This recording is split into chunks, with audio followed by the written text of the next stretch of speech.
They said I sold out, but somehow I'm still in stock. The track you just heard is an excerpt from my brand new album, Amor Fati. You may remember the music videos I put out last year, Blasphemy, Straight A's, and Forward.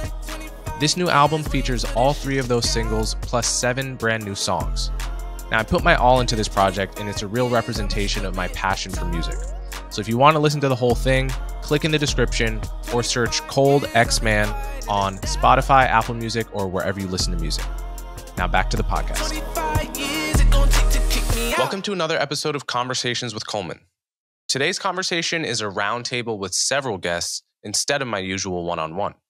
My guests today are Kmele Foster, co-founder of Freethink and host of the Fifth Column podcast, Chloé Valdary, founder of Theory of Enchantment, and David Bernstein, author of the recent book Woke Antisemitism.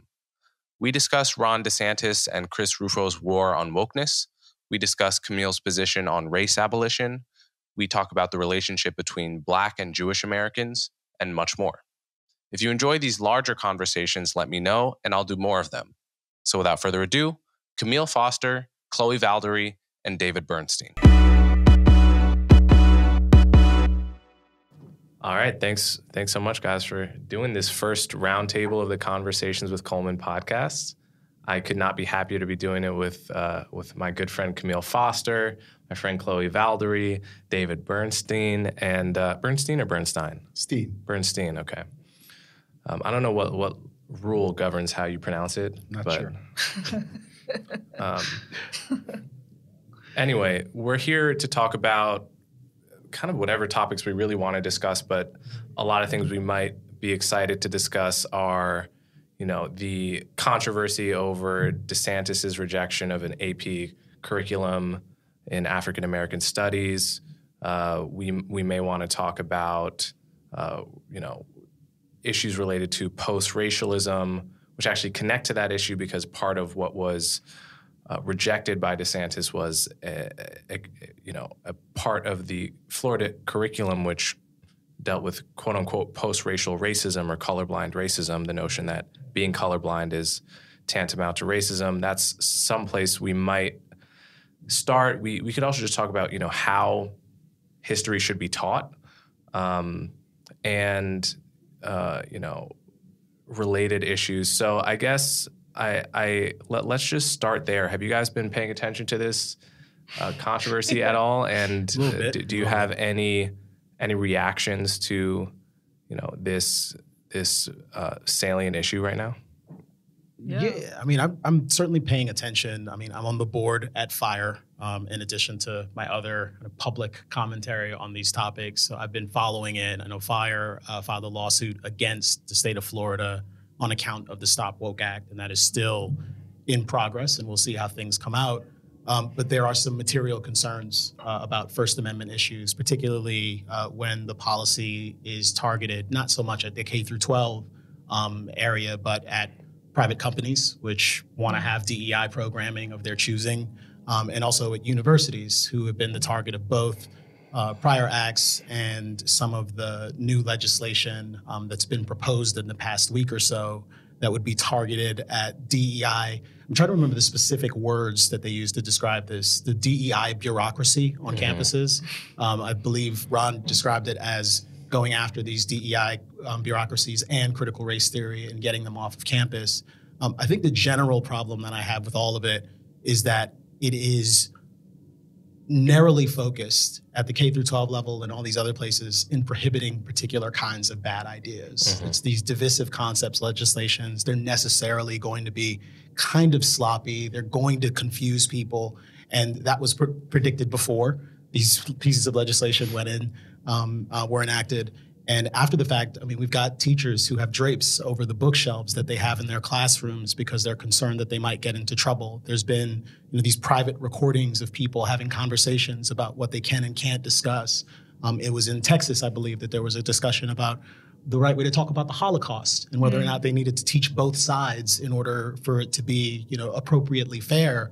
And some of this is not so much that the legislation gives one the sense that they need to teach both sides of the Holocaust. It's the general climate of concern and fear that has been animated by this particular approach. And I think there are alternatives if our goal is to actually have classrooms that are focused on critical thinking and teaching folks how to learn, on, of course, prohibiting any sort of bigoted language, but giving folks enough room to have complicated discussions at the appropriate age level.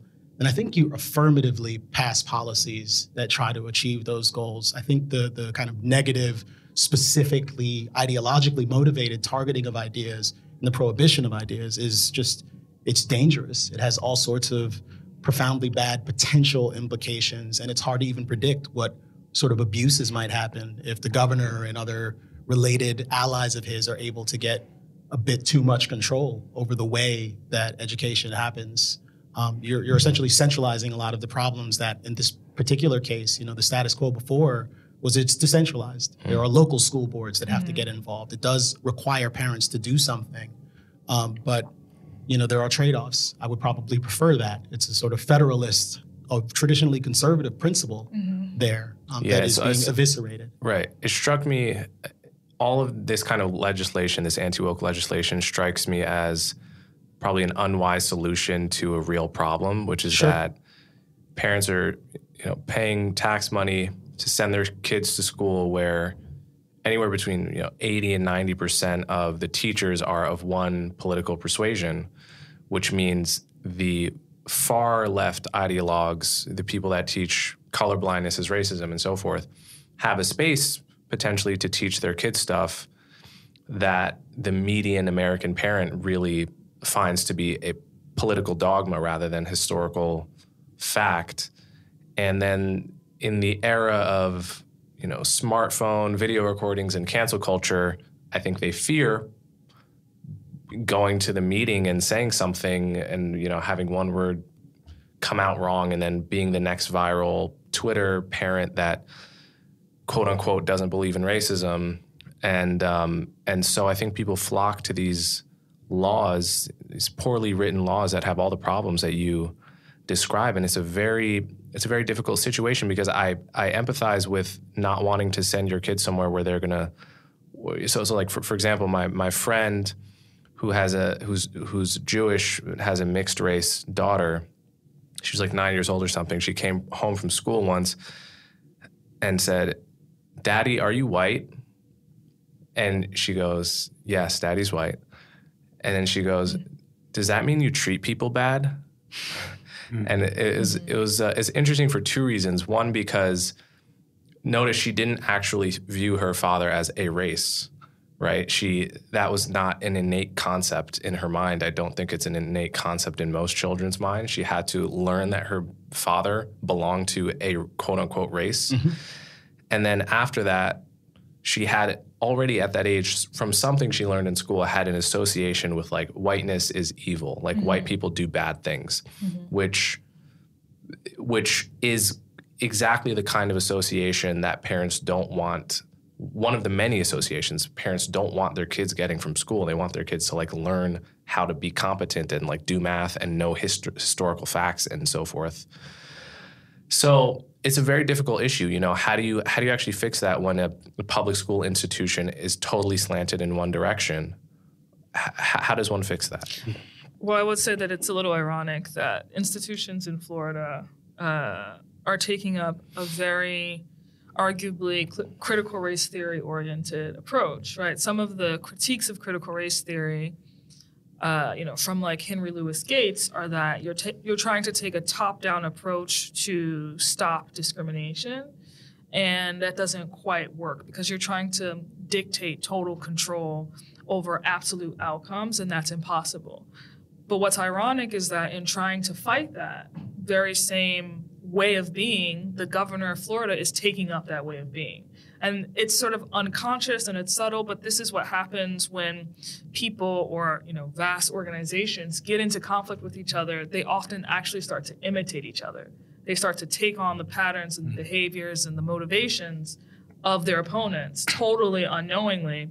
And so you have this situation where in response to people saying whiteness equals bad, Florida is basically saying all things that we perceive as woke, all things that we define as woke equals bad. So if you create this broad, sweeping association and use that to advance political power, we're going to take that same strategy and try to advance political power on our end, but it doesn't work. It creates these fracturings. And from my perspective, the only possible option is to actually try to create a space where parents and teachers and all people within specific communities get involved in the shaping and making of the curriculum.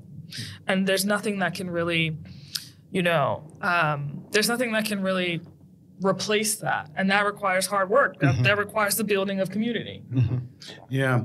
So when I first heard about the Florida curriculum, I read in the New York Times that Henry Louis Gates had endorsed it, and I thought, okay, so this is probably a completely solid curriculum. I'm going to be happy with it. And then I found a copy online somewhere, and I started looking through it. And it's not the most problematic thing I've ever seen, but there were some parts of it where clearly they were just offering one view on reparations, for example. Mm-hmm. And now I don't support what DeSantis did.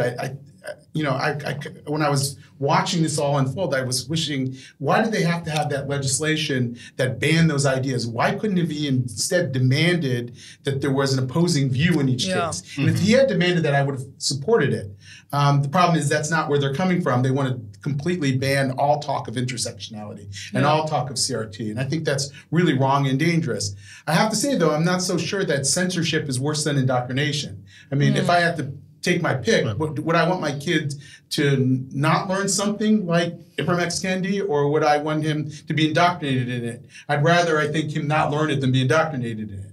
And by the way, that's very real for me. I have kids that are seniors in high school, and my son's school district, Montgomery County, Maryland, just went through an anti-racism audit and the system decided that it's going to teach kids to recognize and resist systems of oppression. Mm-hmm. And I think we know what that's going to be like, how that curriculum is going to unfold. So for me, I want my kids to be able to learn and be subject to critical thinking. And I think that that's going to be lost if we don't do something.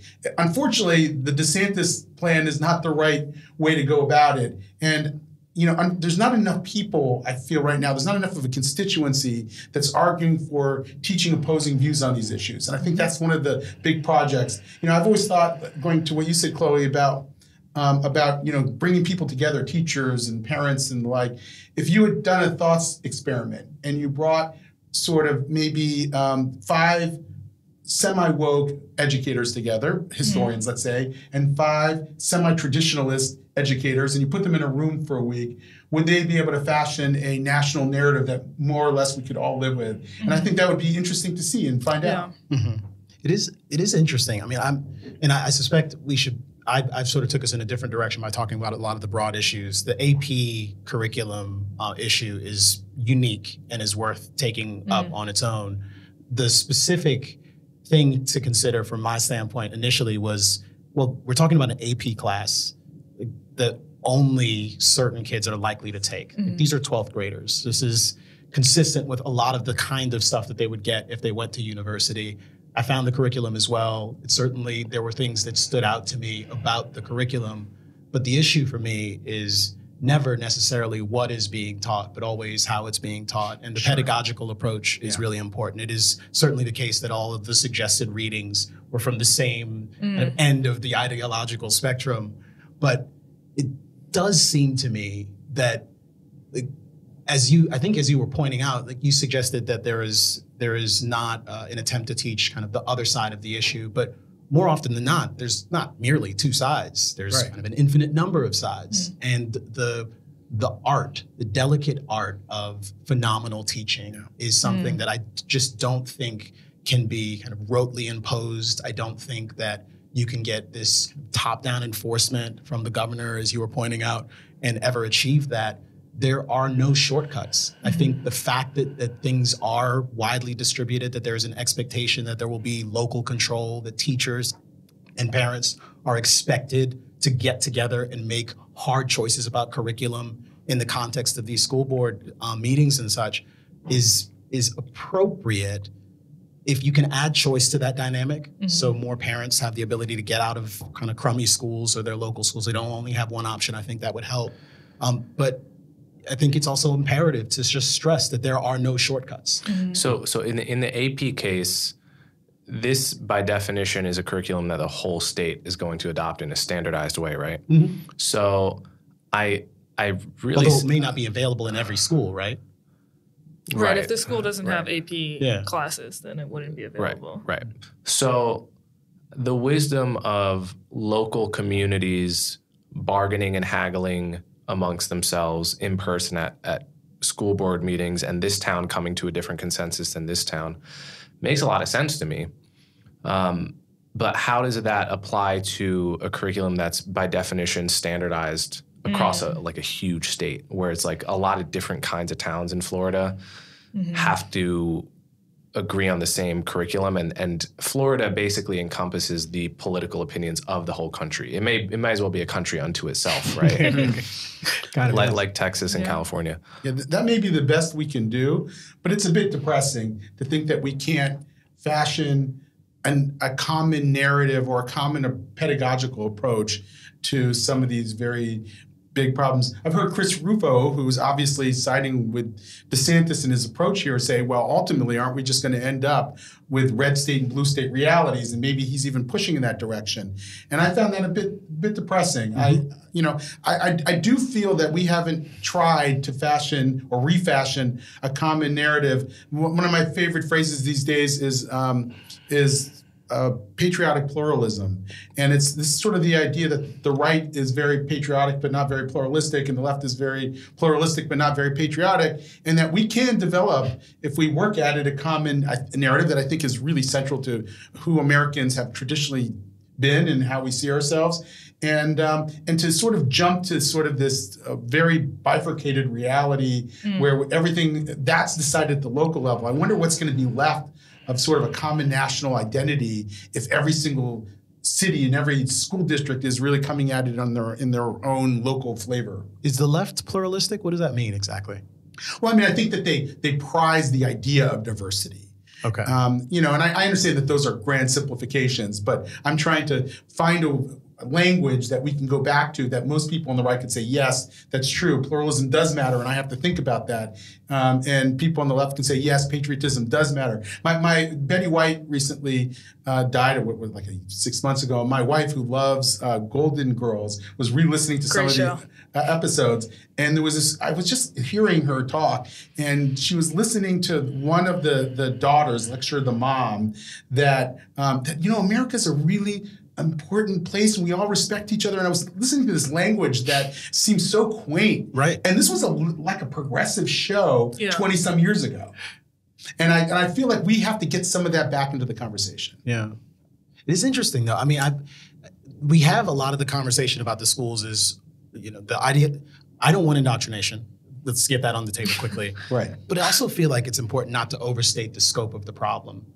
Like there's a very real sense in which the schools aren't responsible for making us patriotic citizens. They're not responsible for cultivating the culture that is actually going to kind of stitch us together and make us a country. And to the extent things have changed in a way that we can see when we watch old episodes of the Golden Girls, that suggests that this is coming from someplace else, which is, I think, another reason to suspect that the project of trying to kind of hive off a certain number of school districts and turn them into red school districts, or the activists who insist on creating blue school districts, that is the wrong project. It seems to me that most of the children who matriculate through those institutions are likely to be poorly served by those institutions. Because if you're doing this, you're not actually valuing quality education, you're prioritizing ideology. That project is probably going to fail. Like in general, the right way to think about this might be to say schools that do this are bad schools in whatever direction. And it might even be an elite institution paid for by parents who are spending $50,000 a year, to send their kids to elementary school.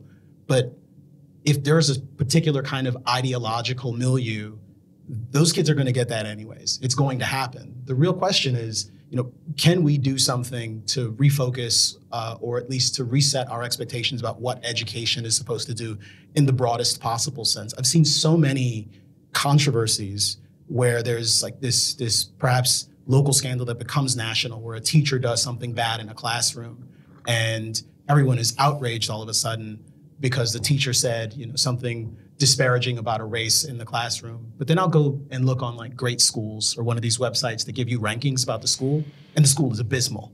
They're always uniformly the lowest performing institutions, like plummeting test scores year after year of chronic underperformance. And the scandal for you is that there was a bad teacher in the classroom? No, that's just... It's also the elite schools too, right? It's elite high schools as well that have like great math scores and send every kid to Ivy League. That's true. I think that's true too. And we do see some of this in university, but again, I think from my standpoint, it feels obvious to me that this is part of the cultural milieu. And to the extent it exists in those elite schools, unless Ron DeSantis starts passing laws that are going to prohibit elite schools from teaching it, it's going to stay there. Mm-hmm. Yeah. These sweeping, grand ideological battles that are being carried out through the legislature, like, can't actually touch those places. They can't. Chris Rufo can't project power into Brooklyn, New York. Right. And when I've talked to him about this, he said he doesn't want to. He doesn't plan to. Perhaps Ron DeSantis would have a different kind of project if he were elected president. And that's something that anyone who plans to vote for him, or perhaps for Republicans, ought to keep in mind. I think Rufo sees it as a war, essentially, and the goal is just to take as much territory for our side. Right. Which is a huge indictment of him. I mean, it justifies some of the worst fears of his loudest critics. And I'm a critic, but I'm not his loudest critic. His loudest critics say he's a racist, monster, fascist, all sorts of other things. Yeah. And when he talks that way, it kind of sounds like it. It sounds fascistic. It sounds totalitarian, whether or not he means it that way. When he describes himself as a post-liberal, it sounds that way. I think that, the most charitable version of his argument I could give is that the schools have by and large been captured by that ideology. So it's the point of no return has been reached in a way that makes it more plausible to establish like two left and right wing poles than to try to get that synthesis, which is, if true, very sad, but I don't and can't give up on the prospect of finding that middle ground. And the last thing I'll say is I think the media by definition shows us the extremes, and it doesn't make news when a great teacher in some town teaches the history of the slave trade in a very balanced and honest way. Right. That will never make the news. It will never make your news feed. And so one can get a skewed picture of how bad things are, but the goal is to get more and more of the teachers teaching you the horror of the Middle Passage right next to the fact that Africans were sold by other Africans, and not stolen from their lands as the 1619 Project, right? Like, you want that. That's the golden zone. Yeah. I think that it's wild to hear that Rufo believes that it's the point of no return, because... Just to be clear, that's my summary of his that's perspective. Fair. I feel like to believe that, though, is to sort of give up on the project of democracy itself. It's like, I personally think that the purpose of education is, at least within the American context, is to produce robust citizens who can participate in our democracy and sustain our democracy. And democracy requires a kind of opponent processing, not adversarial processing, but opponent processing, whereby you actually come together in a public square and iron sharpens iron. You figure out what is required in order to sustain a democracy together by having opposing viewpoints and figuring out sort of the truth between the two. And so it seems to me that to give up on, or to believe that that's not possible, is just to believe that democracy isn't possible anymore. And that really is quite a fascist perspective, unfortunately. Yeah, at minimum, it's rather defeatist. I mean, there are some hills that I would totally be willing to die on, and certain victories that I'm not willing to attain in a particular way. To put this in language that many people would recognize, what does it profit a man to gain the whole world and lose his soul? Like, I think that is actually the trade that's on offer here. that there are certain fundamental norms and values that we cleave to, certain ideals like pluralism that are supposed to be indispensable in our constitutional republic, not democracy. I think the distinction is important because democracy is a mechanism. It's like the wheel you use to steer the car. Although, it's a conventional way we talk about things. Kmele hates democracy. I think democracy is important. I don't hate democracy, but as a mechanism, I don't prize it.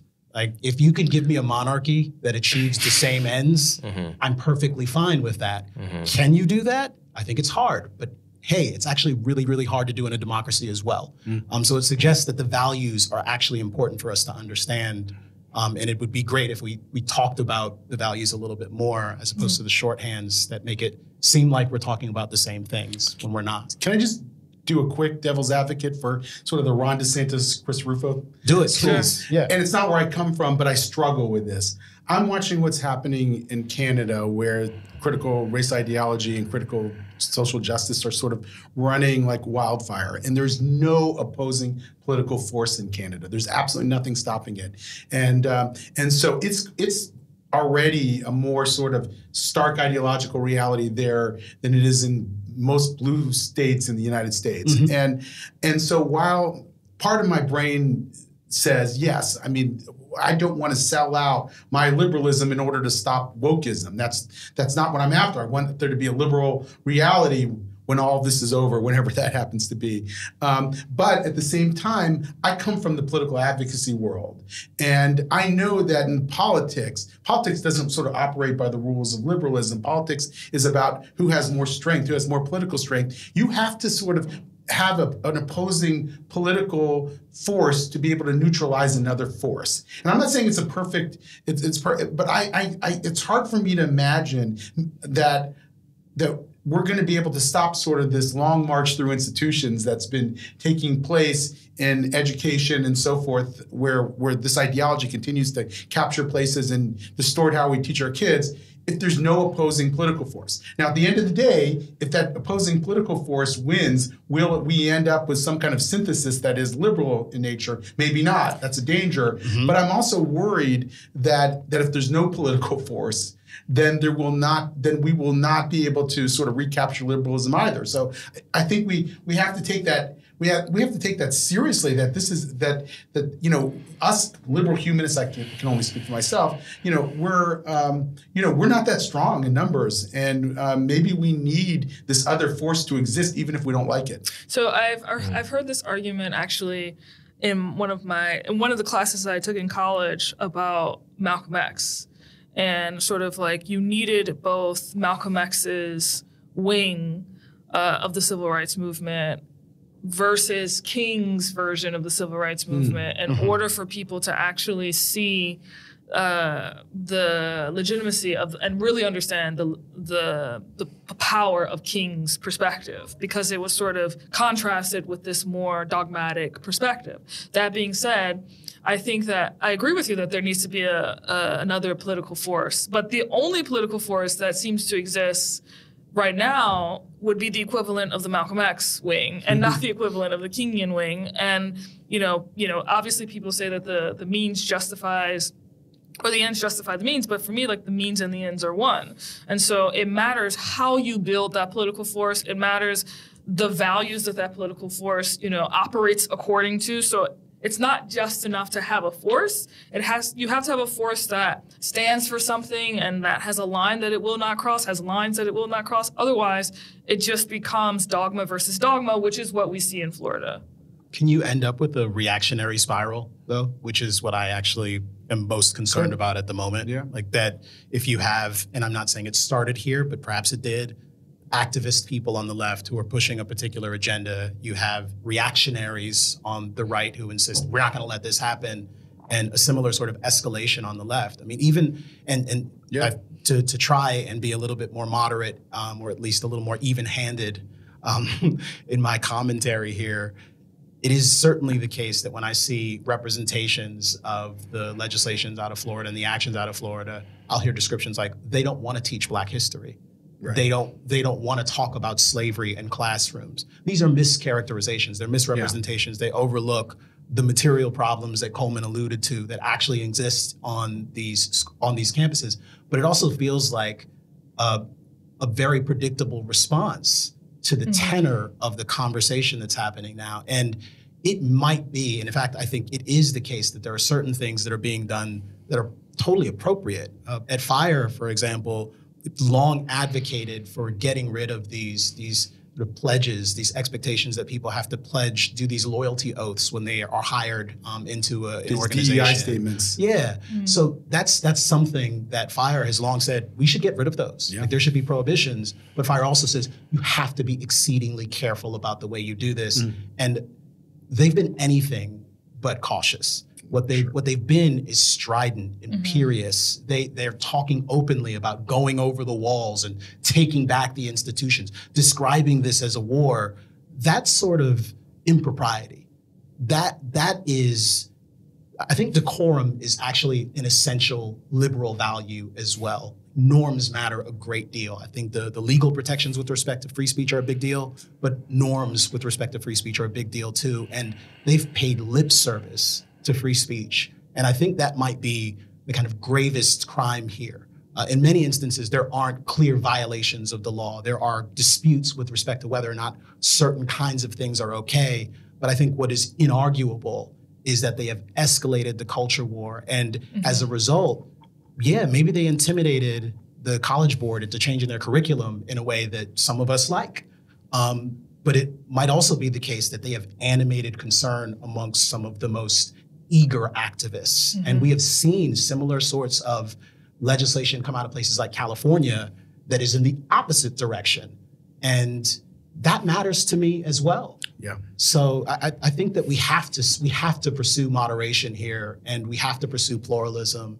And I think people who care about liberal values and really meaningfully do, like, have to push back against this and say, no, there has to be a better way. Like, we have to be able to come together and figure these things out and find better models for education. So one of the problems in education around these controversial subjects like race and identity and gender, sometimes it's not what is being taught, but how much of it is being taught, which is a very tricky issue to complain about. So for example, my friend showed me what his son, who's probably 6 or 7 years old, was being taught. And the subject of the day was culture. Like, what is culture? This is, as a young human, your first introduction to the concept of culture. A lot to talk about. And, you know, the first few slides were some generic introductions to what a culture is, how a culture can be different, how food can be different in different cultures. Then around page 4, it starts talking about black hairstyles, right? And then page 5, it continues talking about black hairstyles. And then page 12, it's still talking about black hair. And then page 20, and it got to the point where roughly 80% of the lesson was about black hair. Now, I think as an American, black hair is, and you know, its significance and its uniqueness and all that stuff, that would make a great 1 page of 20 on an introduction to culture, because it's something that American kids will be able to actually see with their eyes, and they can connect a subcultural difference in their own country to, oh, people wear their hair differently and it means this, and it evolves over time. Afros used to be popular and it kind of had this association with black power, blah, blah. That's a fine example. But for it to be the entire lesson is an extraordinarily narrow teaching of culture when there's 8 billion people in the world. And I would like a more worldly perspective to be offered. Again, it's tricky though. How do you complain about that without sounding like you're saying, oh, I just don't want to hear so much about black people, right? And much less, how do you legislate that? Yeah. You can only 15% of the lesson can be, right? That can't be legislated. That's a ridiculous. Yeah. So how does one even begin to go about addressing that issue? Well, this sounds like a norms issue, not a legislative issue, which is trickier because it just takes time to cultivate norms. I think we've wanted to do everything legislatively instead of actually asking how do we do the hard work of building community and being in community. And I think that so many of our problems stem from our collective failure to do that. I think legislative victories give you at least a moment to seem like you won. You can stand over the body of your defeated, vanquished enemies and thump your chest. But I don't know that you actually win that way. And it's funny you use that example, Oma, because I think I probably talked to you about the situation I've had with Leah when she had her first day of school. It was in February of last year, actually, at a brand new school. And I walked in and I saw this huge Black History Month display that was behind, that was right there as you come off of the elevator. And there was this book in the center of it, the title of which was Hey Black Child. And my heart sank. And my heart sank because some of you perhaps don't know, I don't do race taxonomy at all. I reject it outright, which interestingly, for me, I find more things to hate in American public education with respect to these issues than anyone. Literally. To the extent you're talking about Black history and you're doing it with a smile, I find it problematic. To the extent you're talking about Black hair, I don't even want a page. I think it's all kind of gross to me. There's an implicit endorsement of the race taxonomy, and I want to confront it aggressively, but I'm a radical on these issues. I also think I'm right. All the abolitionists were radicals at one point. So we can talk about this because I know there's a point of disagreement between us. I'd love to, being the only racialized white guy here. But I've been fascinated to sort of listen in and participate to a lesser degree on the whole sort of deracialization discussion. And I think probably, I'm guessing, maybe I don't want to speak for anybody, that we all agree that race is a social construct. But culture is not a social, culture actually exists. And sometimes I think when we're talking about race, what we really mean is culture. And the question is, how do you talk about culture in a way that doesn't overgeneralize, but actually is at the right conceptual level? How do you disaggregate culture in a way that makes sense? So let me give you an example of this. There have been a lot of Orthodox Jews getting beaten up by racialized Black guys, and about one a week in New York, last year. Now there are a lot of people who in the Jewish community where I come from who want to say, why aren't we talking about the Blackness of the perpetrators? Isn't that a factor? Shouldn't we be discussing it?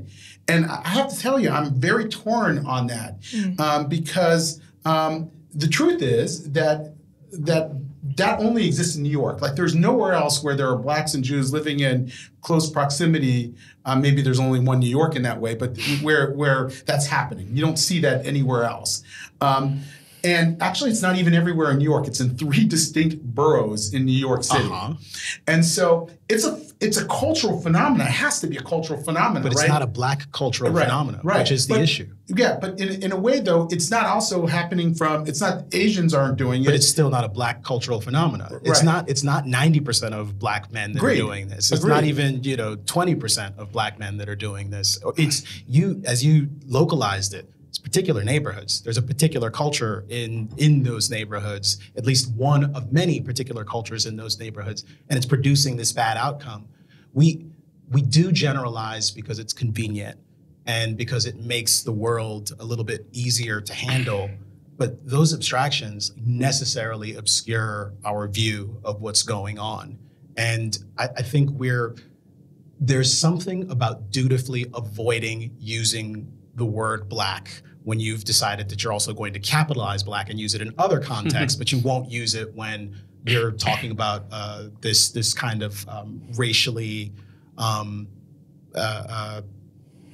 contentious assault. But I think being deliberate and systematically, to use a somewhat charged word, avoiding invoking the race taxonomy to talk about these things is another matter entirely. I don't think Black crime is a useful concept. I actually think it is actively harmful, if not outright destructive. It is a canard in a very meaningful sense. There are particular communities that have to deal with high crime rates. And in those communities, in some cases, it can be like living in a war zone. When you have 100%, 200%, 300% increase in a murder rate in a neighborhood or a borough, that is a huge deal. to talk about it in terms of Black crime, both does this kind of ugly work of essentializing Blackness as somehow fundamentally violent and obscuring the very particular unique nature of the crime. And I think in that way makes it harder for us to solve the problem. But there's this issue though, which is that it is fundamentally impossible for the state to not abstract. Impossible. No, I expect there to be abstractions, but maps are abstractions. There are more and less useful ways to draw a map. And a map that, is say one-to-one and includes all of the details of the things you might encounter in the world is utterly useless. This is a bad abstraction. And I think it has become abundantly clear, given the way that race works. Yes, it's a social construct. It's also an ideological commitment. As an ideological commitment, I think it is exceedingly disruptive and has infected and poisoned our discourse. It makes it hard for us to think clearly about sophisticated problems. We have the illusion of sophistication where we talk about maternal outcomes with respect to race and imagine we're doing something important and sophisticated.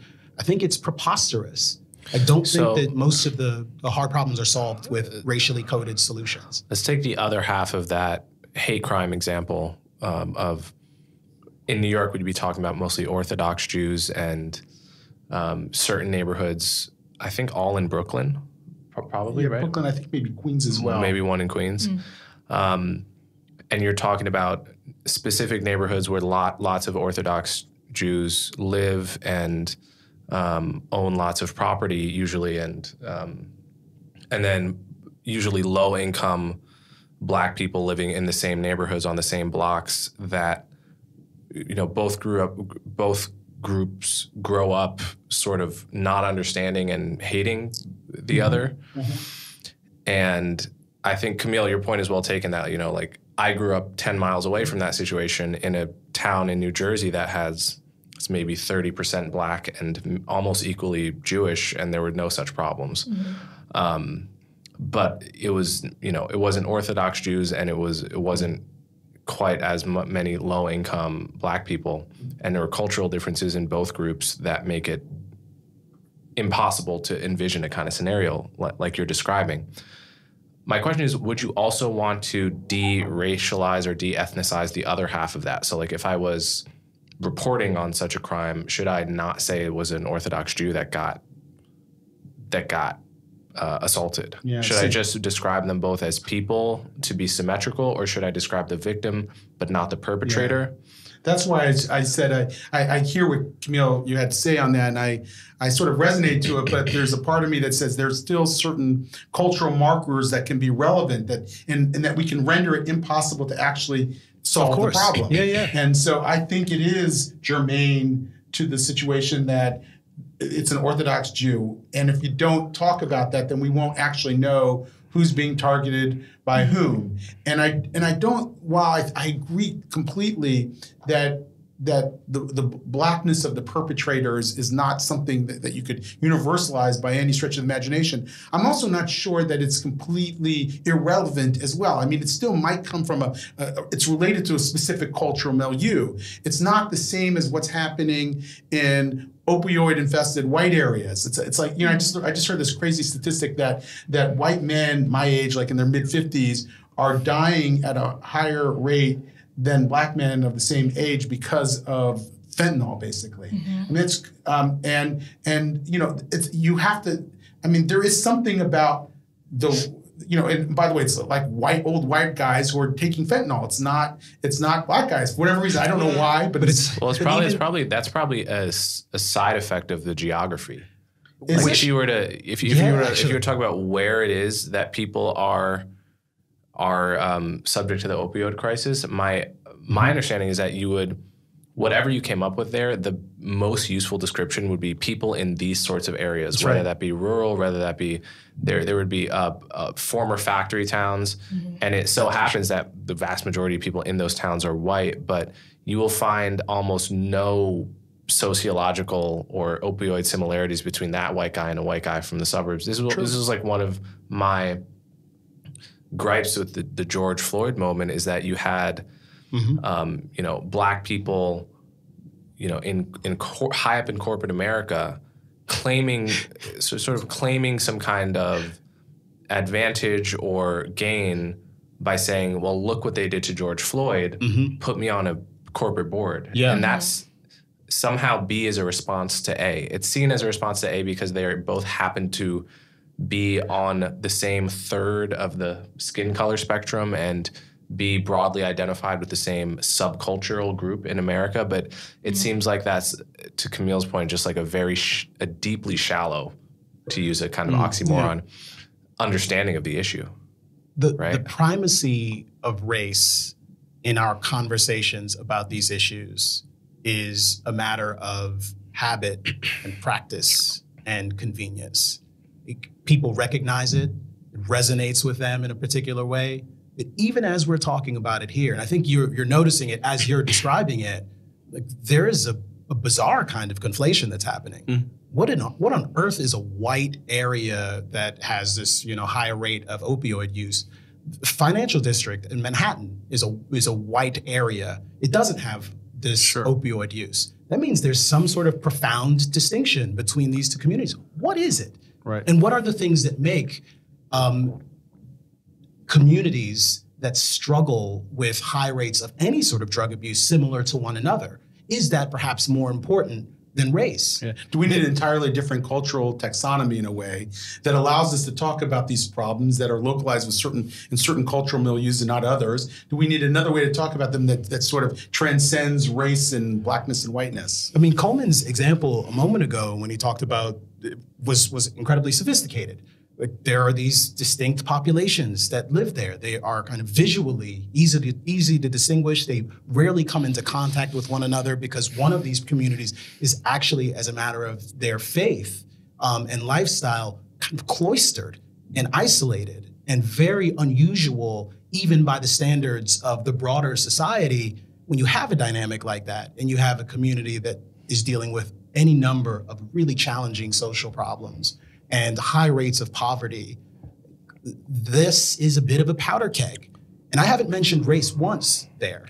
And I'm not trying to obscure anything. I'm actually interested in getting to the root of the issue so that we can tangle with it. And if someone casually uses black and white there as descriptors, and they could do it in a way that was not so dissimilar from the way that we talk about height and weight and hair texture or something, I suppose I wouldn't care, but we actually don't have a lot of practice doing that. And I think what I am interested in doing is not so much, policing word choice, but actually encouraging people to interrogate the ideological commitments that they have signed on to without really knowing it, and the implications of continuing to do that without ever making a meaningful effort to try to fix it. Instead, we've literally seen the resurgence of an aggressively essentialist racist paradigm. And I mean racist not as in bigoted, but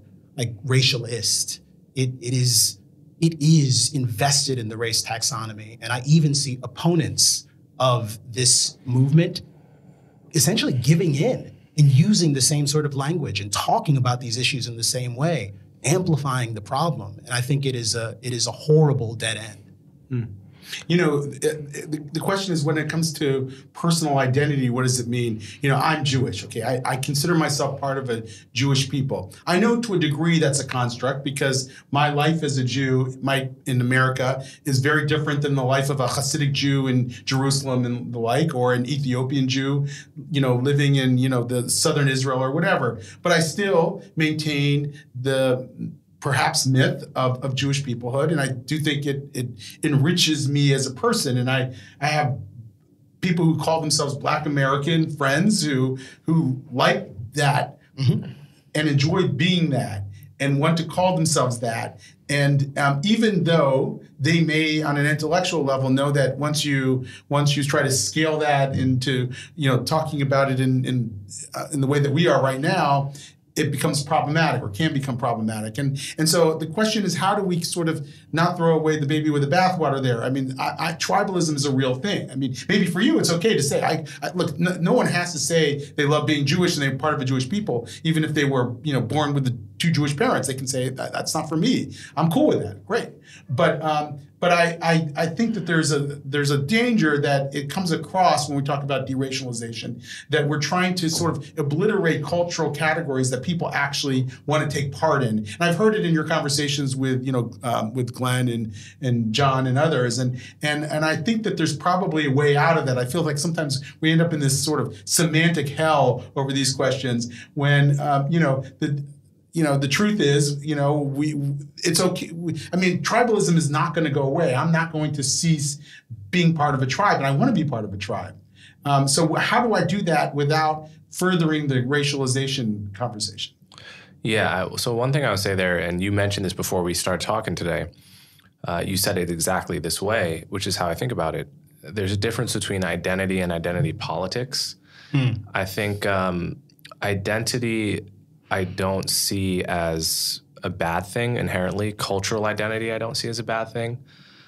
And in any sense, I think it's inevitable. But, if you love the kind of food that you grew up on and you have an emotional attachment to it that is because you grew up on it, and, you may never quite feel the same about any other cooking or any other cuisine, no matter how much you like them, it might not remind you of your grandma's cooking, right? If you grew up on the music of your culture, of your subculture in your tribe, you may find that you just kind of tend to love it more than every other kind of music. And there is no reason to apologize for that. I think there's a lot of things in that domain can be what give your life meaning. I don't even necessarily fault people that make a choice to only marry someone of their own culture, though. That's not like a choice that I would ever make. If you find that your preferences have been like hardwired in some sense based on your upbringing, that you need, in order to be happy as a human being, you haven't figured out a way to do that outside of the subculture of your birth, even that I can't begrudge a person for pursuing their own happiness in that way. But when it comes into the realm of politics, I have a very different attitude, because we all have to live together. In America, what that has meant for most of our history, or let's say much of it, is that in the effort to figure out how to live together peacefully and how to flourish, at some level, we have to leave our identities at the door in terms of what policies we need to construct in order, because we all have to live under the same policies, right? We're not going to have ethnic policies for the most part, or at least we've in most ways decided against that. And your identity can't be an argument. The fact that you are you can't be an argument for why this policy should be this way or this other policy should be that way. And your sense of what's right and wrong in the world should not change based on the skin color or ethnicity or culture of people involved. So in my mind, I have a very thick firewall between cuisine and music and even language and all of these things that where we are attached to particular things, not universals, but particulars, and ethics and politics, where I do think we always have to be pushing in a universal direction. I think that there's several challenges with some of what has been proposed here. One of the challenges comes from this book that I'm reading called Seeing Like a State by James C. Cook, which I would highly recommend. And this is why I asked the question earlier about like how a state can see, because a state is fundamentally, in the best of worlds, interested in allocating resources to different, let's say, communities within its entity. In order to do that, it has to be reductive on some level. And so one of the questions is like, how should the state be reductive? If the answer is that it should not see skin color, then the question becomes, well, let's tease out what it should see. And I think that there have been a lot of different answers that have been valid. Mm-hmm. But then then the norms would have to change in order to actually push the state to be able to see that way. And it obviously would not be enough for us to just have this conversation. The other issue I think that is pertinent is that it is this issue of the fact that human beings have different needs in order to feel fulfilled. And one of those needs is group belonging. So if we lived in a completely deracialized society, there would still be problems, right? There would still be people clinging to different identities and their identities taking them off into this capacity to be tribal. That is never going to be overcome because it's a part of our capacity as human beings to be susceptible to self-deception. So there, in my opinion, there is no world in which, you know, we automatically get to, let's say, a deracialized society, and all of a sudden, this politicking thing that we do where we use identity to gain power sort of ceases to exist. That's never going to happen. It's built into the fabric of what it means to be human. And so the question becomes, for me, not how do we deracialize, but how do we actually adopt practices or an ecology of practices such that we can guard ourselves against this self-deception, which becomes a larger project. Democracy, constitutional republic, whatever you want to call it, that is the question. Because deracializing is not going to solve the problem. I 100% agree. I think I said it in the room. I've definitely said it many times. I'm not an anti-racist. I'm not. I've jokingly described myself as a race abolitionist, but the truth is I am an individualist. And what I want is to inculcate a value in our broader society that replaces, say, like the primacy of race with the primacy of a sense of the dignity of the individual. Like your humanity is the fundamental mechanism by which your individual humanity is the mechanism by which you make, you know, claims about rights, about justice. And I think adopting that sort of perspective has broad, far-reaching implications. It informs the way that we think and talk about problems. I think it gets us to a place where we can recognize that to the extent people are feeling poverty, they're not feeling Black poverty. To the extent that people are feeling joy, they're not feeling white joy. To the extent that they're feeling guilt, it isn't Asian guilt. I think that is actually where the problem begins. It is entirely possible for us to respect and have our identities. I don't want to take anything away from anyone. If you love, particular kind of music or whatever, you should have it. What I have is a sort of liberty because nothing is off limits to me. Like my culture is the broad universe of things that humans have like sort of cultivated and created, and I can borrow and take from whatever I want, and it all belongs to me. But there's also a very real sense in which I also belong to very distinct cultures of my choosing, and in some cases by kind of accident of birth. Like my family is Jamaican, but they're Jamaican in a particular way. Like no one is Jamaican in the way that the Tulla clan is. And in a real sense, no one is Jamaican in the way that Kmele is. And I think that there is something really important about recognizing that. We've I think, very literally adopted a practice and a habit of talking about people in reductivist, essentialist ways. Even when we invoke these notions of identity, we exist in a universe of different groups at any one point in time. I don't think abandoning a notion of kind of capital B Blackness is all that expensive because in a very real sense, it's a contrivance. Like a dude from Bed-Stuy and a dude from Harlem are different in important respects, even if they kind of look alike. And a dude from the West Coast who lives in Crenshaw is different in a very real sense from both of those guys. Right. But they have something in common. If they were living in Jim Crow America, they would have all faced discrimination. But we don't. Right, we don't. Yeah, right. But that doesn't mean that there aren't collective tribal problems and grievances, and so the question is I think it actually does because they're individual grievances. But they're not just individual grievances. But the history still weighs on the present. Right. It still is present, right? Yeah. And so we have to tease out how to come to terms with that. Sorry, I cut you off. No, it's okay. So I just wrote a book called Woke Antisemitism, and I'm talking about anti-Semitism. Now, in a way that is, you could say that's identity politics. I'm coming forth with a grievance that, and it's not against the state. It's, in society. Well, this is happening, and that's not good for my tribe, and it's not good for society. Now, what I don't do, and to me this is one of the major delineating factors, I don't claim that my argument is beyond scrutiny. I don't believe because I'm Jewish and I've experienced anti-Semitism, I have some monopoly on wisdom about anti-Semitism.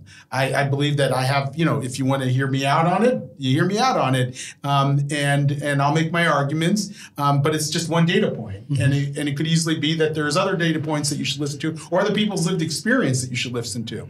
So I think that's one thing that separates sort of the brand of identity politics we're dealing with now, sort of quote unquote woke identity politics, which is a claim of authority. It's a standpoint claim. It's that my lived experience qualifies me to define this for the rest of society. That's a very, very aggressive claim. It's saying that you don't have standing in the conversation if you're not from that group. And I think that's what's the problem is not necessarily identity politics or not necessarily having grievances. Groups will have grievances. It's the claim that our grievances should not be questioned that I think is what leads the current discourse astray. I couldn't agree more with that. I mean, I think this is happening not just on the race issue, on lots of issues. It's like there are many people that will say, if you're not a woman, you have no place weighing in on the issue of sexism, right? Or on the Me Too movement. Like, you should just shut up. If you are not trans, you have, why are you so interested or concerned in the politics and policies surrounding when and how children transition? Like, how could you... this is like someone like Jesse Singal is constantly getting attacked for, why is this guy that's just like, quote unquote, cis, straight white guy, quote unquote, obsessed with trans, right? Where if he were a trans person, no one would question him having written many thousand word articles on the topic. My attitude is like, we're here on Earth dealing with certain, issues that are sometimes inherently complicated, and other issues that maybe are more simple, but arouse extreme emotion and tribalism, and therefore have to be dealt with very delicately as a result of not their inherent complexity, but in the outrage that they spark. And anyone who wants to approach that in a good faith way, to me, it does not matter your background. And of course, it never goes the other way. It's never that a poor person should shut up about the rich. It's only that the rich should shut up about the poor. It's never that black people should shut up about white people. It's white people should shut up about black people. It's never that trans don't understand cis. It's only ever that cis don't understand trans. Never that men, women should shut up about men. And the unidirectionality of it, to coin a word, is very suspicious, because if it's really true that you can't understand across these boundaries, then it's going to be true in both directions. I mean, that principle would have to be symmetrical. And it isn't. And it isn't. I mean, one thing I'd say about the assertion about groups experiencing things and having, for example, grievances, there's a kind of macro-micro distinction that I think is happening here, right? Where we're saying it's just kind of a collective belief, a collective sentiment. To the extent there is anything called Jewishness, we know that it isn't uniformly true that all Jews share this grievance, right? At best, we're talking about some percentage of them, perhaps even a majority of people who self-identify in that way. But the fundamental unit is still the individual person who self-describes in that way and then shares in a particular grievance. The fact that the identity itself can be an on-ramp to partaking in a grievance in a group way, I think is interesting, and I think is worth noting. And again, for me, it's about cultivating a kind of cultural sensibility as opposed to a project that's about enforcing a particular ideological perspective that everyone must adopt. I want us to be dispositionally inclined to always going back to respecting the individual, whilst you are deprived of something or abused as a result of the way that you identify or how other people identify you. Your assertion that you deserve dignity and respect, that you shouldn't be deprived, is on the basis of your humanity. And that is a universal concept. And acknowledging the universality of humanity is an individualist imperative. So I think that is what we're talking about here. It's entirely possible to be an individualist and to see yourself as Jewish. But Judaism is a thing in a concrete, particular sort of way. There's a doctrine and a dogma. Blackness and whiteness don't have that. And to the extent there is this kind of an interesting dynamic where Judaism is both kind of racial identity and religious broader identity. I think that that's something that has to be disentangled as well. And I mean, there's a broad universe of people who believe themselves Jews but aren't Jewish, like how you're Jewish generally. Well, I mean, I'm Jewish according to most any definition that Jews have, but I'm not particularly religious. I might even be considered an agnostic, depending on the day. And then Jewish is an ethnicity like Irish. Right. There's a great Jewish thinker named David Hartman who used to say, before Jews ever got to Mount Sinai, they were slaves in the land of Egypt. So our peoplehood experience precedes our religious experience. And that's very much the case for me. I mean, you don't even hear a lot of God talk. Some people complain about this in the Jewish community. Some rabbis do, but you don't hear a lot of God talk, even in the Orthodox community, maybe more so. But like, you can go to synagogue and of course the rabbi will invoke God, but outside of that setting among Jews, it's, there's sort of almost a collective agreement. We're not gonna talk that way because probably most people are somewhere on the agnosticism spectrum, and so I think that's part of the Jewish experience. Really doesn't always elevate those religious views. So I'm not sure how different it is in that sense from blackness or whiteness or Latino-ness or whatever else. But it is complicated by having a religious dogma that's sometimes attached to it.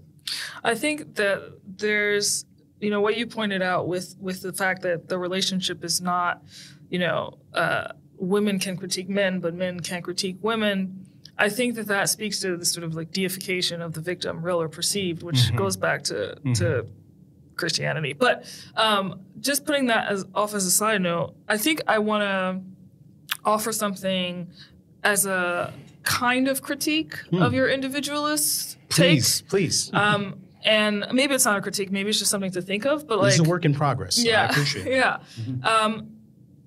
From some of the things that I've read within cognitive science, specifically the work of John Vervaeke, who's a cognitive scientist at the University of Toronto, around the age of, I think, like 3 or 4 is when we start to develop what we have labeled the ego, which is basically a sense of separation from our fellow humans. But the way that we develop that is actually by internalizing other people's perception of us.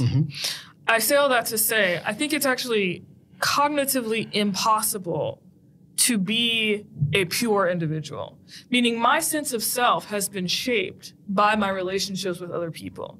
And so if you scale that up, that is going to have implications when it comes to whether we're talking about grievance within the context of a group, right? It's not as if it's like there's this perhaps unfair take of sort of like effective altruists that I've seen going around where it's like the human being is not simply this atomized, alienated, isolated individual, and in fact can only develop in concert with other people. And so I'm curious how you make sense of that, and also how you make sense of the fact that, like, yes, it's true, let's say within the Jewish community, if someone experienced anti-Semitism and then tells others about this experience and then they all sort of organize, that is the individual having this particular experience and is able to say, on account of my humanity, I demand, rights. But at the same time, in order to advance political power, one has to organize within a cross-group level, right? Presumably. I mean, I don't know of any other situation in which, certainly you look at the civil rights movement, for example, you had people in groups organizing for, the eradication of Jim Crow, for example. So I'm just curious how you tease that out, especially the first part, if you had to choose one of the two questions. So there are a couple of parts there. I want to try to keep it all together. Yeah. So the first thing is what exactly? So the fact that there's no such thing as a purely animated, isolated individual. Yes, man squatting outside of the society. Exactly. I don't mean this in a theoretical sense. I mean it literally. To the extent there is anything that we all have in common, it is our individual humanity, and no one else can be the person that I am. Sure. It is, of course, the case that an individual is shaped by the context they find themselves in, the particular context they find themselves in. But the notion of there being a concrete, definite, and a blackness is also kind of as absurd as the notion of there being this concrete, absolute individual isolated from society. We're not talking about those kinds of things. I think what I'm talking about merely is the absolute truth that we all are self-owners, and that is an idea that is essential to the actual organization and functioning of a free society. And it's actually core to a lot of the principles that we're defending when we're doing things like, say, abolishing slavery. The issue there isn't, well, Black people shouldn't be in chains. Sure. The fundamental issue, as the pin on my shirt says, is I am a man. This was the sanitation workers strike sign from 1965, I believe. But it was also inspired by this medallion that was very popular amongst abolitionists that says, am I not a brother and a man? And has this person of an ebony hue kneeling and showing the chains that have been put on their wrists. There is an assertion of dignity, a claim for their actual endowment as a human, the full recognition of their humanity, and it's being made on the basis of their individualism. And I think the abolitionist movement is global in scope, to the extent there were these groups that were participating in, the civil rights movement later. It's odd. It's Black History Month now. We'll talk about the Freedom Riders and we'll celebrate them, but we know who the three men were who were murdered doing a freedom ride. And two of those men were not self-identifying as Black. They would have self-identified as Jewish, would have been broadly recognized. So I have a question about that. They were partners in that project. So I'm with you 100% on a word like blackness or whiteness, right? These are the kinds of words that I'll only ever use in scare quotes, even if I don't actually gesticulate that way. Yeah. But a descriptor like Black or white or Jewish or Irish or Uyghur or Korean, I view these as nothing more than descriptors of a particular ethnic group that, that describes isolated ancestry for a long enough time to cross some unspecified threshold where it's a useful shorthand. And so I view those words as no more meaningful than that. And I guess when I use Black and white in an American context, when I use Black in an American context, I generally mean an ethnic group that formed as a result of a section of Africa peeling off and establishing and in a new land, and then learning to speak the same language, but remaining distinct in many ways. That's Blackness? No, that's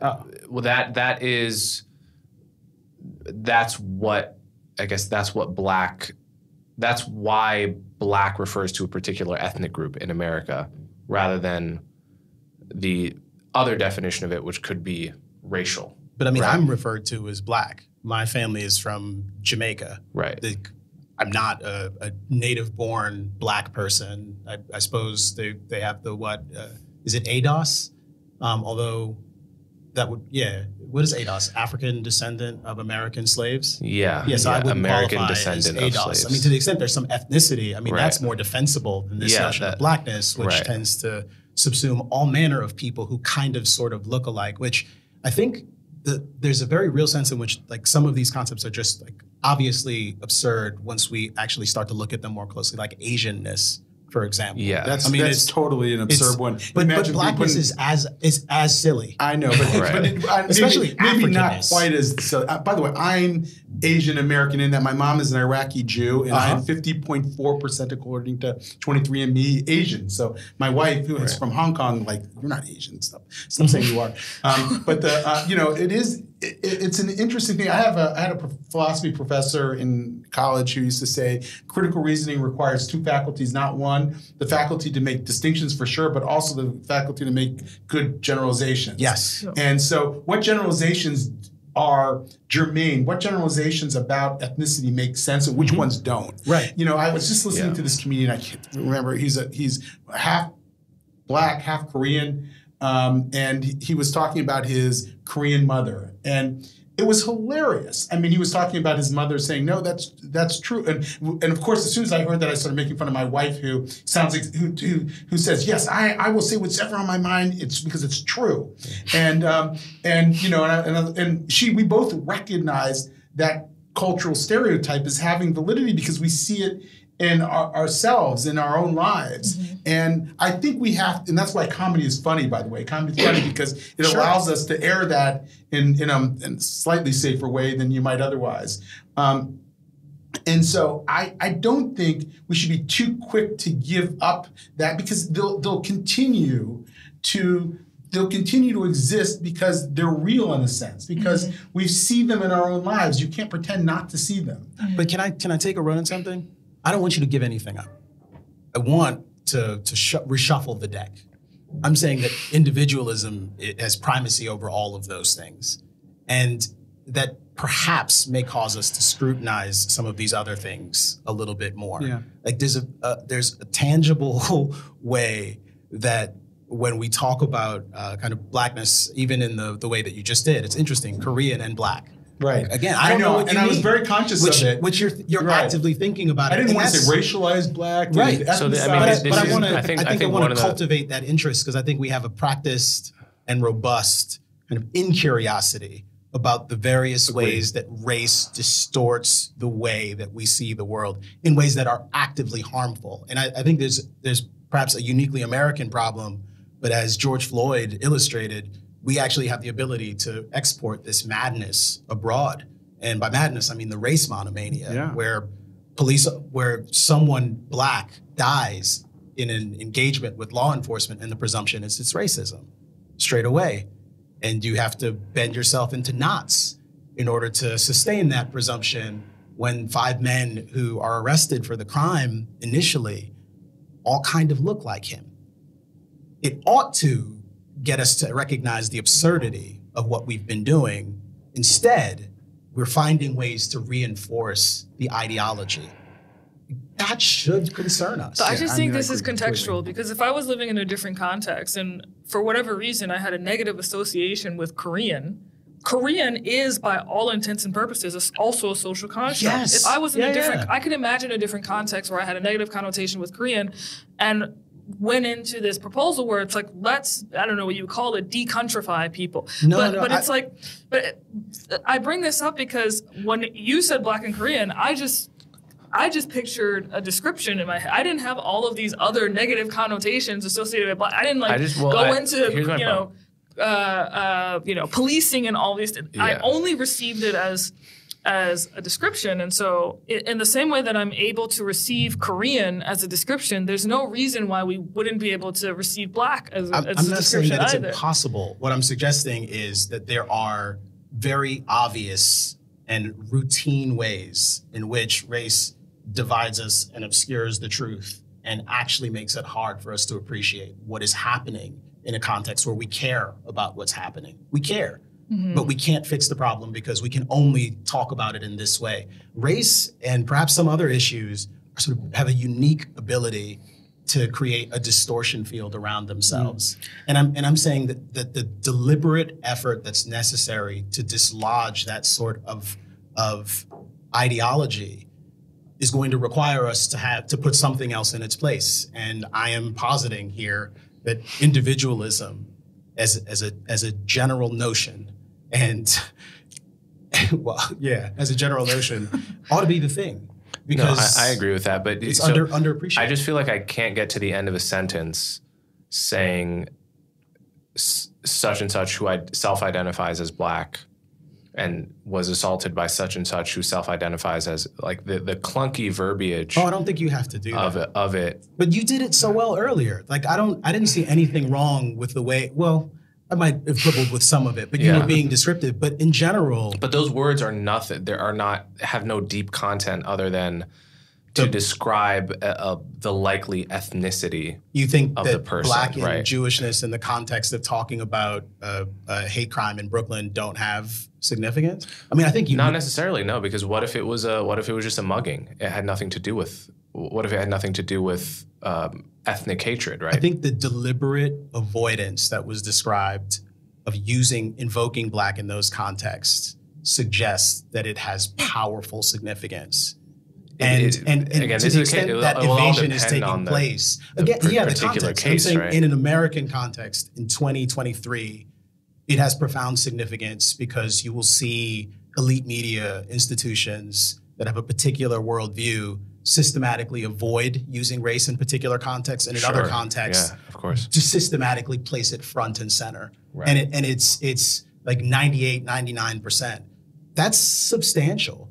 And I think that the ideological heft associated with race in this country is something that is generally undeniable and almost never meaningfully scrutinized in the way that it ought to be. And instead, we have Black History Month, and what we're doing is balkanizing history during it. Mm-hmm. We're celebrating and venerating peoples and achievement within the context of these identity cohorts.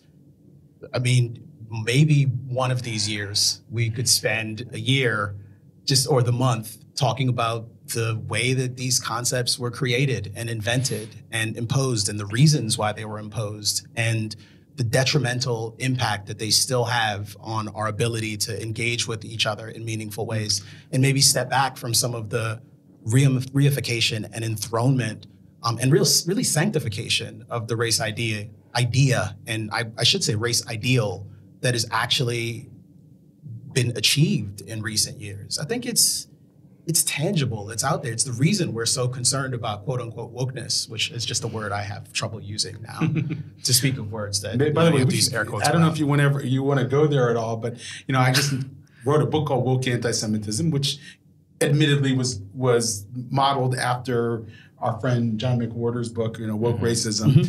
Mm-hmm. But I'm not wed to this word. It is a word. It's a word clearly that's been taken over by elements of the right who are using it in a very different way than I mean. Mm-hmm. I think we need to name an ideology. There's fascism, names an ideology, and I think wokeism is as good of a name for this phenomenon as anything, because it actually speaks to sort of the epistemology of the ideology. It says that I'm able to see, because I'm woke, systems of oppression that might be invisible.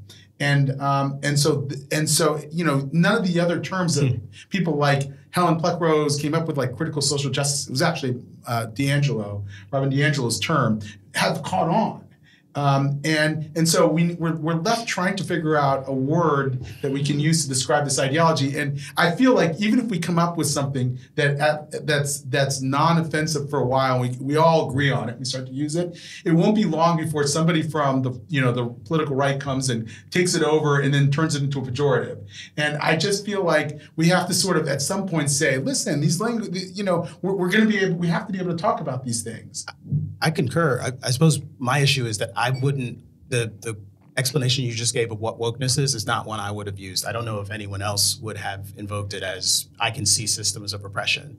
It'd be interesting to sort of poll people neutrally and find out like how many people who hate wokeness would define it in that way. I suspect it's like less than 10%. Right. So which actually suggests that what it is mostly a pejorative, and that many people who hate wokeness can kind of recognize what they hate, but can't really define it. No, they can't. In which case, I'm not word policing. That's not the goal. Sure. It's acknowledging that there is, this reactionary spiral that's taking place as a result of the culture war, and acknowledging that the notion of race in a bunch of contexts makes it hard for us to talk about things in sophisticated ways. Right. I was arguing with my 21-year-old stepdaughter recently about socialism, and I realized always a good idea. Always a good idea. Doesn't end well. And I realized, like, a few minutes into the conversation that we define socialism completely differently. Yes. Like I was, it was about government ownership of the means of production, and she's just defining it as sort of social democracy.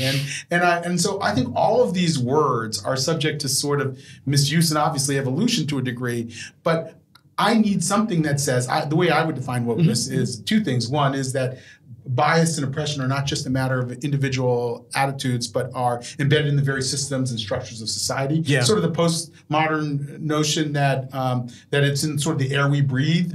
And second, that only people who have experienced oppression have the authority to define it for the rest of society. Now, what I'm trying to do is describe this ideology that has taken over so many institutions and what are the core elements of it. Right. And if there was a consensus to use something else, I'm all in. But like, it's again, I think what I'm keying on is it's nice. The generalization is useful, but at some point you've got to state the problem. I need detailed indictment. Yes, because otherwise we get lost. Very shallow. It'd be useful. I think what I've discovered, and I'm actually very interested in your perspective on this. Like there's been this odd, like, IDW heterodox, like, sort of cultural thing taking place for a while, and we all are generally regarded as kind of occupying that space. There was a point at which I realized that there were severe, dramatic, and profound differences of perspective on things that I thought were kind of ground to truth for that group of people, to the extent that constellation of people means anything. And I've always had issues with those labels. And I think what I discovered is that people were generally using a lot of this shorthand routinely, and oftentimes in contexts where they were just kind of, bemoaning the state of the world and like having a conversation about how bad things were and how inexorably bad it was likely to get. So that pessimism probably didn't help. But I think we lost track of like actually having the meaningful conversation about what our affirmative values are. And I think that's the problem with any sort of categorical denunciation, whether it be racist or woke or white supremacy. At some point, those labels become contentless, and all it is the enemy. It's the enemy and it's the us. And in a world where conservatism has become a similarly kind of contentless label, like I don't know what it means relative to what it meant 30 years ago. Like it should, again, dispositionally, let's occasionally restate our values. Let's make sure we're on the same page and do it in a thoughtful way. And I think it's a matter of just, decorum, discipline, perhaps. So I mean, if I were to try to summarize how a woke person's values might differ from my own, I would say that I am pro freedom of speech, pro hearing arguments that may disagree with your own and evaluating them based on reason, logic, evidence, the values that those arguments promote, the consequences of those values, any philosophical paradigm by which you might assess that argument, rather than by the identity of the speaker. I mean, that would be my shortest summary of like, if I were to go back on all the times colloquially in my life that someone said to me, oh, such and such is so woke. Oh, this professor is super woke. Those would probably be the center of the bullseye of the values that differed between me and that person. And there may be lots of other differences, such as what are our substantive beliefs about like how much racism there is in America or something like that. How racist are the cops? How much sexism is there in your average workplace? All of those disagreements to me strike me as not actually the crux of the issue between what people mean or should mean when they talk about wokeness. It's much more, as David, you pointed out, about how you know what you know and about whether your identity prevents you from knowing or arguing certain things and participating in certain conversations. So I think that words, we can't really choose words. Words evolve like from the bottom up, and they catch on because they're so useful in everyday language. Right. And it's no accident that woke caught on so much, because it wasn't like, woke was not something invented, in my opinion. Well, in everyone's opinion, it was not something invented by the right. By its critics. By its critics. That's right. It was co-opted. It was by the right. But it emerged like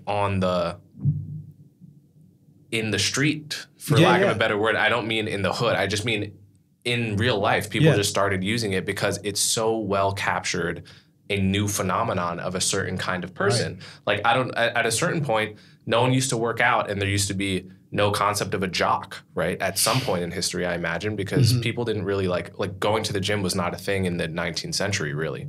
So at some point, this new phenomenon came about, and like the word jock must have stuck. I'm sure John McWhorter knows the history of it. Yeah. And then it becomes a really useful shorthand for a phenomenon and a type of person, which is by definition a stereotype. And that's what woke is. But we were at this conference in the UK with a lot of quote unquote anti-woke Brits, and somebody asked this panel, what do you think of the word woke?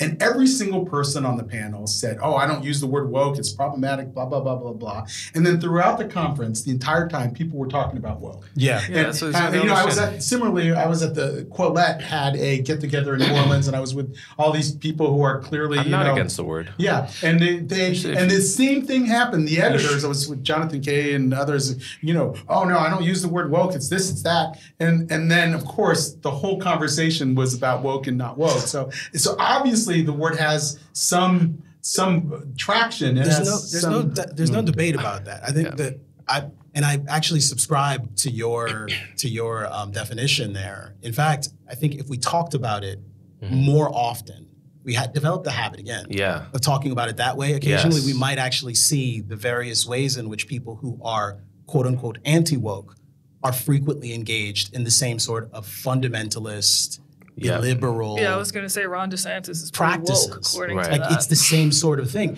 So what I've always tried to tell people is, to the extent I am opposed to wokeness, it's for the same reasons I oppose other forms of people imagining that you derived your authority from your status as a member of some group. This is the important thing that I'm actually fighting for, and not the thing that I'm fighting against, which I have at some point you have to talk about. A reply guy on Twitter who any tweet I post about any topic, he will go, says the guy that voted for Biden. Have you not blocked him yet? I've never blocked anyone on Twitter. Is that true? Never. Can we talk about this? We can. I mean, I should probably talk about it with my therapist, but which I also don't have. But do you care that this person is replying to your stuff? I mean, you're mentioning it here, so. I noticed it. I certainly noticed it. I just don't want to ever give someone the win of knowing of them seeing that I blocked them. But they feel like it's a win. It's not actually a win. Left and right. Yeah, but I don't even want them to feel that it's a win. I block people for two reasons. One, if you're being sort of like openly abusive, like I block you because I don't need to engage with that. Two, if you're just being like really, really annoying, and I do it for my own purposes. Like I don't need that sort of distraction. Like it's going to agitate me, it's going to annoy me, it's going to make me upset. I'm going to think about it later. Like it'll continue to show up on my feed. Sometimes even muting those people like isn't enough because then they're like commenting on the thread and it's changing it in different ways. I mute people precisely because they can't see that they're muted. Yeah, but I'll block you. And I don't actually. I'm so crazy that I'd rather unload all of the craziness and agitation and annoyance that you just described than give someone I dislike a win. Yeah. Even a perceived win in their warped mind. Yeah. And again, I should probably talk to my therapist about that, but that's my policy. Are there similar approaches to blocking? I don't know. Go ahead. I mean, I will block people if they're being just, jackasses. Yeah. But I can't really do the mutes because I can, but like then I get tempted to like unmute. Yes. Just to see what they may have said. So it's not as enticing for me. Yeah. I had this troll named Marion. I won't give her last name. Who Williamson. What's that? Williamson. No. She's And she perfectly- just, I mean, perfectly it was constant, pretty much daily. Finally, I blocked her just because it became too much, and she became mean. And so mean is sort of a dividing line. But I had this sort of eternal, irrational hope that if I start engaging with people on Twitter in a constructive way, that we can actually have constructive arguments. And I think I've been right about it maybe once out of 10 times. Sounds about right. And realize that, I mean, they sort of resort back into this, especially if not to use the whole anti-woke thing, but I will. If they go, this pervasive snark, and I just want to say, well, can't we just go back to that, having the conversation and asking how you think you know what you know? Having the public eye on you, which is what Twitter is, every commenter knows that they're in a public space and others are going to be reading. And that's when the snark comes out. I don't think all those people are snarky people. I think if you talk to them one-on-one, most of them you'd be able to have a very respectful and totally different tenor of conversation with them. But because they're on stage, they bring out the snark and they hope that they're perceived to be owning you. And that's the goal. And you can't have a conversation like that. I try to do the thing as well, engage in constructive ways. I've even tried to, and have many, many times in recent months and weeks, I've been quote tweeting something I don't like, but rephrased it so that it's not as pointed. And it's direct. It's stating my perspective. It's clear that I disagree, but it's often buttressed by a question. And I want to try to, in myself, and hopefully it kind of emanates outwards as well, like cultivate a different sort of sensibility and approach to conversations. And I don't know that it's 1 in 10. I feel like, though, it might be more recently, more often than not, and it might be a matter of just kind of picking the right targets and actively blocking people who are annoying. But I will also say that I unblock.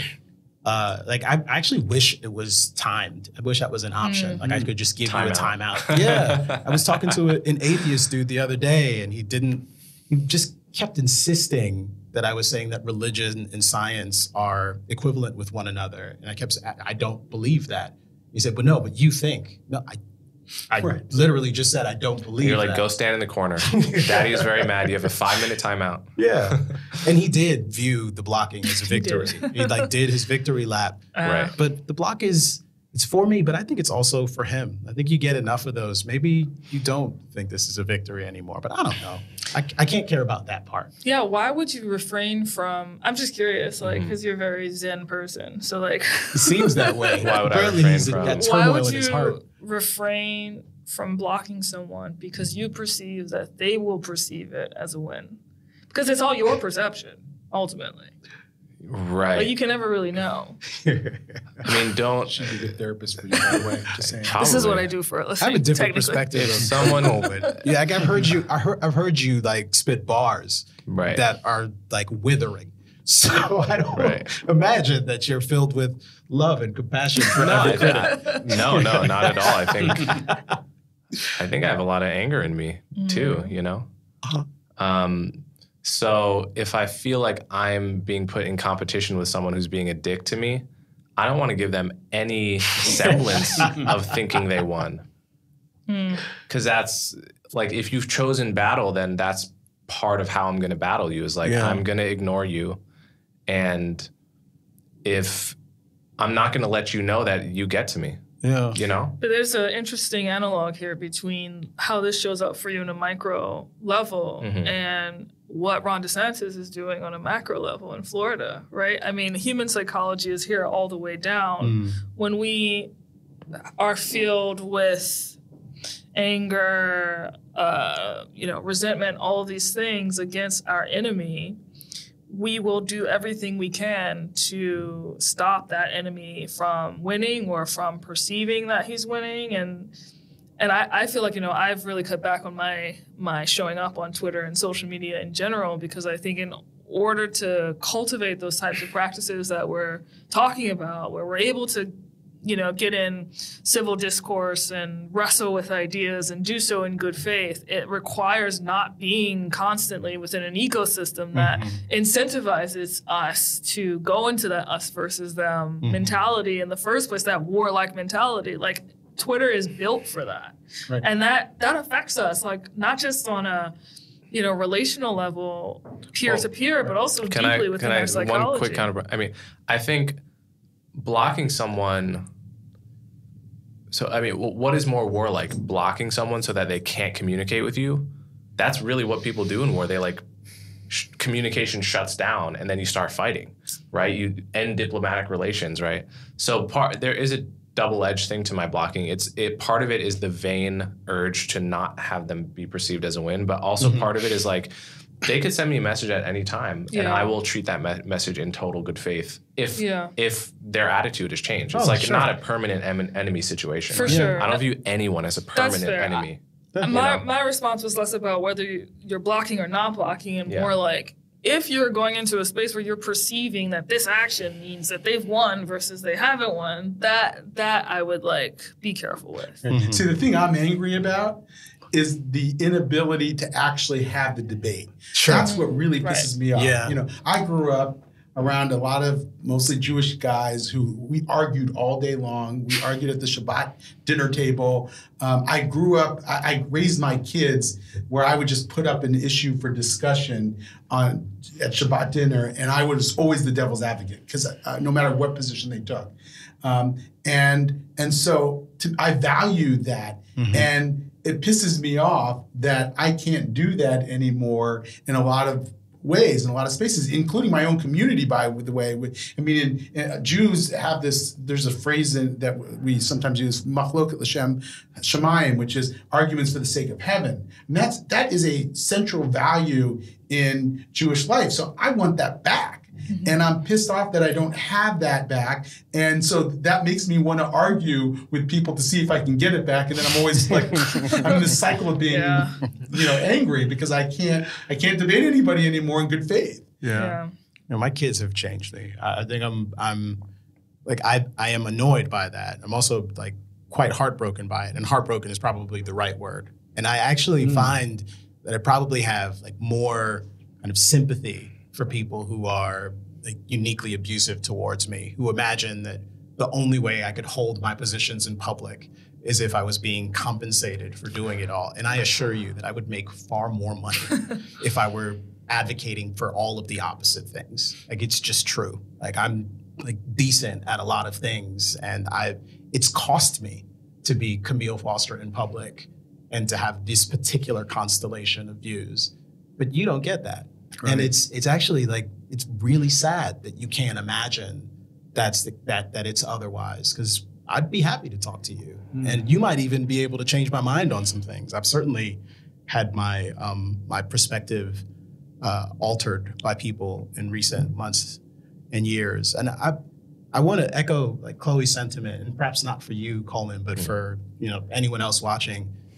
It is for you, protecting your own peace and not being consumed by enmity and contempt is for you. And the place where I probably still need to do this is the only people I generally have this kind of unquenchable contempt for are people who are actively, physically doing violence to other people. And even there, I try to marshal some kind of sympathy, and people who won't engage.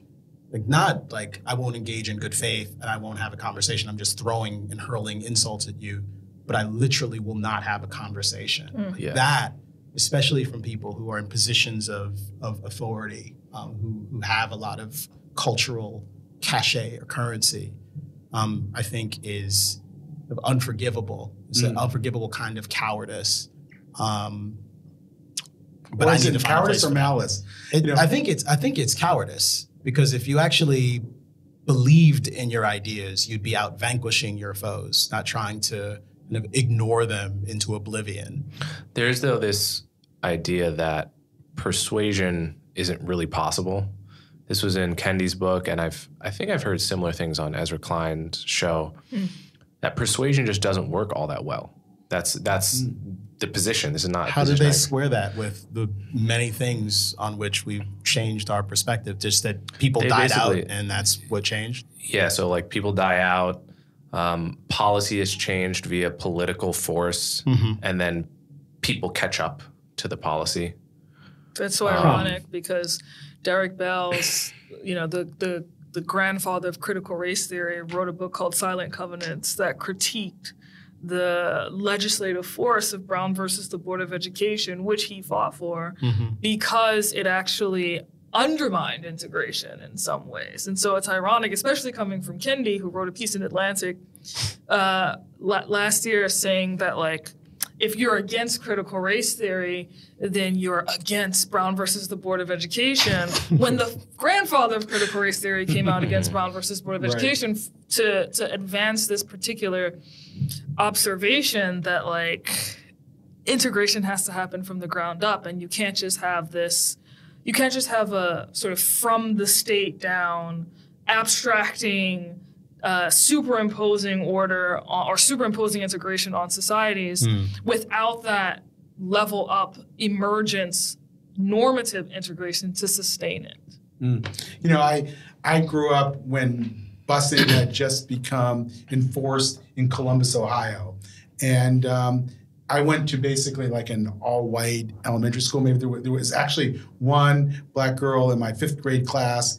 And when the judgment came down, the teacher, who was just this total racist, started saying, "I don't want those kids in my class." And I remember her crying and me not knowing what to do or say. So I remember, and then the next year I'm in a junior high school that's integrated. And so I experienced that. And I have to say, like, to me, it was one of the best things that ever happened to me. And I know that maybe the kids who were bused across town, because I wasn't actually, I stayed in my home school, might have had a different experience. Maybe their communities were disrupted as the critique of integration goes.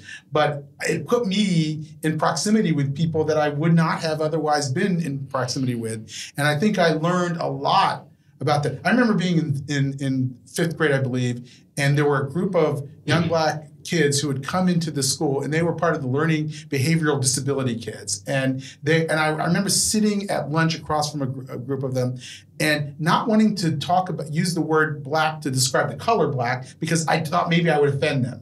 And of course that quickly dissipated once I'm in this, in an integrated school. All of a sudden I was, they were like, either they were, we joked all the time, and I learned how to interact with people who were different than me. Sure. And so I do feel like it has played an important role in society. I don't know quite what yet, because it's still, I still think you go into cafeterias in integrated schools, and black kids are sitting at black tables and white kids are sitting at white tables. So I don't know, like, does that mean that it's impossible, or does that mean that it is working? It's just taking a lot longer than we thought. You hear the other version of that story too, where the integration took place and there was a tremendous amount of friction in a community. And I don't know. I'd imagine that it is different all over the place, which is why the top-down solutions to these complicated social problems and localized probably problems don't work. Yeah. Highly local. And deeply personal and cultural. Well, all right, guys, we got to get out of here.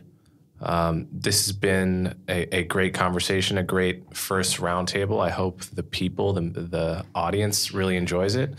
Before I let you all go, I want to let my audience know how to follow each of you in particular. I mean, that they probably are aware of you, Kmele, and probably of you, Chloé, too, as well. But I haven't had you, David, on my podcast yet. I've had the other David Bernstein. I know you do. He's a friend of mine, by the way. We're routinely confused with each other. Yes. I totally thought the other guy was coming today.